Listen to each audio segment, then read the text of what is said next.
Okay, so this week it was the release of The Last of Us Part 2 Remastered. Interesting reactions from the audience here, some overwhelmingly negative. And I think we should just plough on to support a Q&A here, because we had a couple of questions about this. This one from the ever awesome Dr. I Crappenshits. Regardless of the T-Lu 2 case on a more physical or philosophical level, do you think it's fair that games that are compiled for a different system, in other words, recompiled or remastered if we weren't talking about code, are labelled as such, or do you think games labelled as remastered should be distinguishable from the original work, unlike most remastered music, for example? So this is the key thing, right? The Last of Us Part 2 Remastered, it does look, let's face facts here, it looks very, very similar to the PlayStation 4 Pro version of the game, but significantly there are enhancements that bring its visual feature set, certainly in terms of 4K modes and whatnot, into complete parity with The Last of Us Part 1, which is a point that was made by Naughty Dog on social media today. I think there's been some sort of points being raised where maybe it should have been labelled like director's cut or something to sort of reduce expectation. I'm curious what you make of this, Alex, because typically when you look at remastering on any other form of media, it's exactly what they've done here, which is to say, increased clarity, same core assets. And the thing that really sort of slightly annoys me about this sort of negative reaction is that, well, it's not a $70 release, it's a $50 release. And if you already owned the game, then, it's a $10 upgrade. And more than that, and I actually saw a tweet today where somebody who owned the PlayStation 4 version digitally, I presume, bought the version on PlayStation 5 and got a refund from Sony and, and a note saying, hey, maybe you should consider the $10 upgrade instead. So, assuming that's genuine, it kind of covers all bases. I think I'm really not getting... It's optional. You don't have to buy this game. So I don't know. For me, I think it's just in terms of naming, there's no good consistency to the way these things are done in the video game market. I mean, The Last of Us Part 1 is called Remastered, even though it's a complete remake of the original game. Maybe there's some logic in there that's shared between the two and the level design layout, but everything is different. Like all the assets are different. The naming, it doesn't mean anything at this point. And I think the reason why they call it The Last of Us Part 2 Remastered is for consistency in the naming between their most recent efforts. I think it's all just about consistency. Since it's a completely optional purchase, I cannot get upset about it at all. I think in terms of maybe wanting a bit more, one thing I would have maybe liked to have seen is they do adhere to a 1440p TAA presentation for their 60 FPS mode, and it seems to have enough headroom there. I think I would have liked to have seen maybe a little bit pushing there more in some aspects. I don't know what they would be necessarily. I would have maybe liked to have seen, maybe not FSR 2 because they fixed the LODs. They fixed the LODs. So, maybe 4K FSR 2, if someone wants it as an option, that's going to be in the PC version when that comes out. I don't know. I can't get troubled with it. And I do find it a little bit funny that it is such a negative reaction. Especially for something cheap that you don't have to buy. Well, that's the thing, have to buy it. You can stick with your physical version of The Last of Us, or even a digital version of The Last of Us Part 2, and it will run at 60 frames per second on PlayStation 5, which is, a crucial update, and it's free, and it remains free, and it's not going away or anything. It's kind of shades of Ghost of Tsushima when that was ported over to PlayStation 5.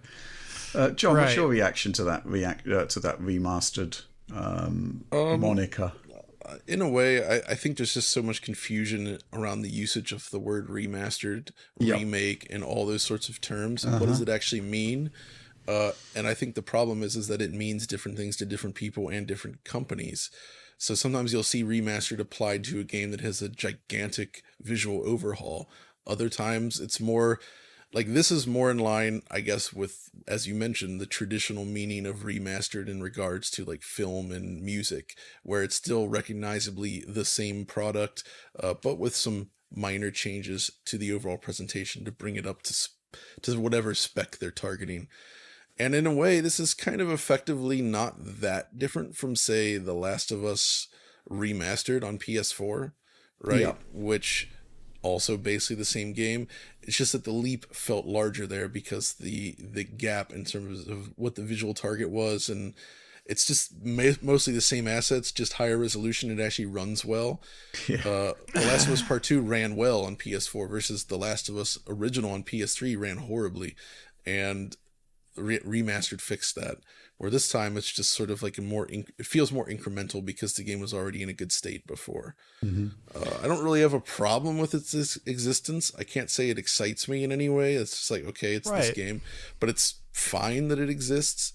My only complaint is that they nerfed the depth of field on distant scenery, and that's enough that makes me not want to play this version over the original. Because I actually think that was a big part of the visual design, and I don't know why they got rid of it. And it just makes things look more shimmery in the background. That's a good point, in motion that I don't like. So I think that was a step down. Okay, well, that's something that's patchable. It is quite patchable. The rest, though, seems perfectly fine. And I mean, let's be honest here. The Last of Us Part 2 on PlayStation 4 is still a phenomenal looking game, right?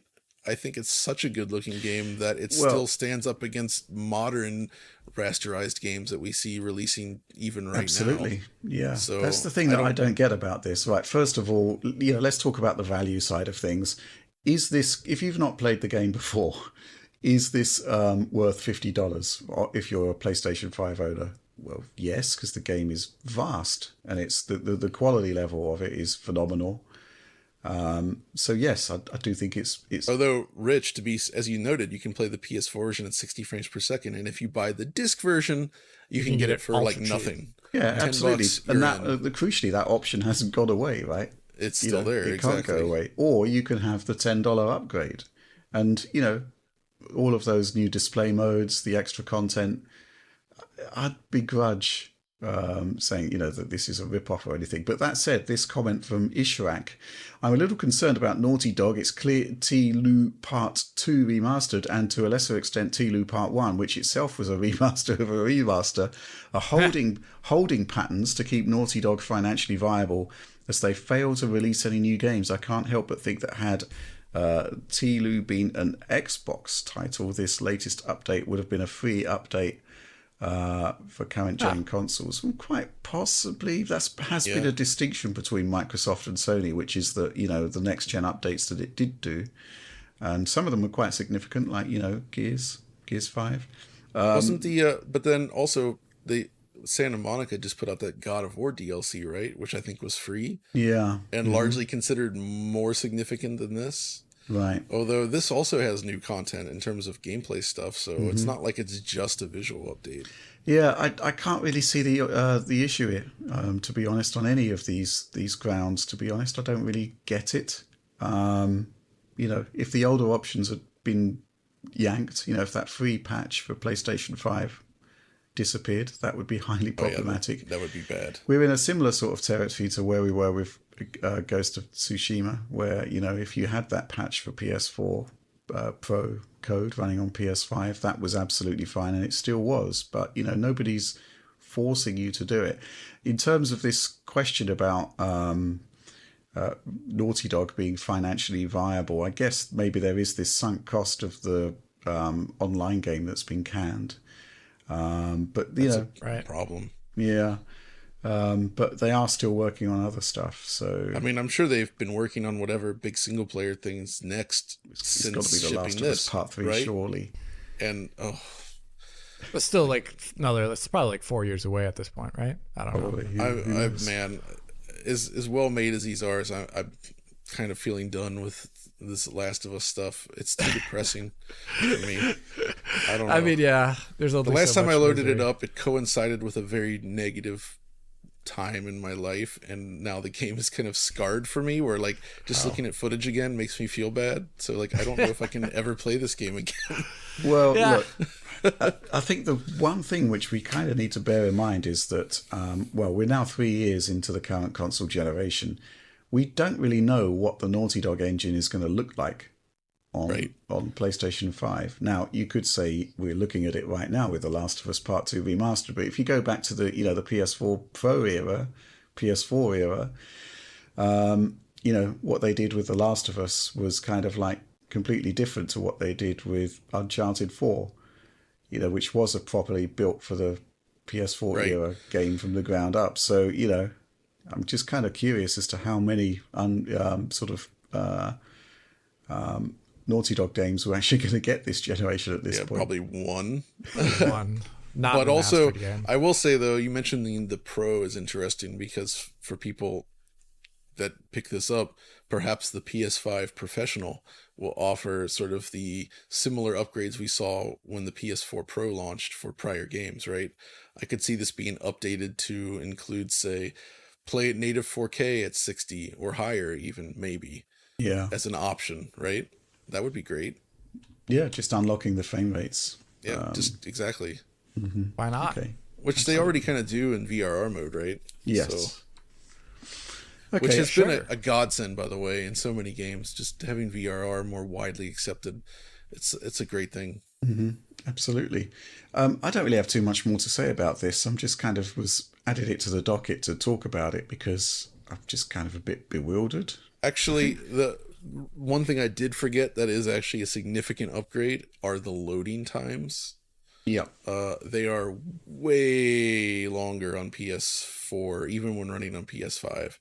I think if you load from the menu, it takes like 16 seconds on PS5, which still seems slow for PS5.